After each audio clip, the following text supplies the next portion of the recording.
একটা হাদিসে নবী সাল্লাল্লাহু আলাইহি ওয়াসাল্লাম বলেছেন, হালাল উপার্জন থেকে আল্লাহর বান্দারা যখন একটা খেজুরও দান করে, আল্লাহ পাক সেই একটা খেজুরকে আস্তে আস্তে বড় করতে থাকেন, বড় করতে থাকেন, বড় করতে থাকেন। এটা এক পর্যায়ে পাহাড়ের সমান হয়ে যায়। কিয়ামতের মাঠে মানুষ তার দান এবং সাদাকার যে ছায়া, এই ছায়ার নিচে অবস্থান করবে। আপনার বিপদ হয়েছে, দান সৎকার করেন, বিপদ দূর হয়ে যাবে ইনশাআল্লাহ। জটিল কোনো রোগ হয়েছে, কোনো ডাক্তার ট্রিটমেন্ট করতে পারছে না, সৎকার করেন, রোগ ভালো হয়ে যেতে পারে ইনশাআল্লাহ।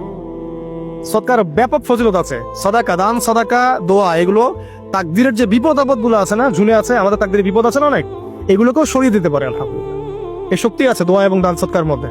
আল্লাহ পাক আমাদেরকে বেশি বেশি সাদাকা করার তৌফিক দান করুন, আমিন। আর সাদাকা নফল না করতে পারলে কমপক্ষে ফরজ যাকাতটুকু দিবেন, ফরজ যাকাতটুকু দিবেন, কারণ যাকাত, সদকা এবং ব্যবসা এগুলো হচ্ছে ইসলামিক অর্থনীতির মূল ভিত্তি, এর সাথে কৃষিকাজ। আর দুটো বলে শেষ করে দেই। 9 নম্বর হচ্ছে আমর বিল মারুফ এবং নাহি আনিল মুনকারের কাজ করা, মানে সৎ কাজের আদেশ করা, মানুষকে অসৎ কাজে নিষেধ করা। এই কাজটা যে যত বেশি করবে সে তত বড় ব্যবসায়ী। কারণ কি?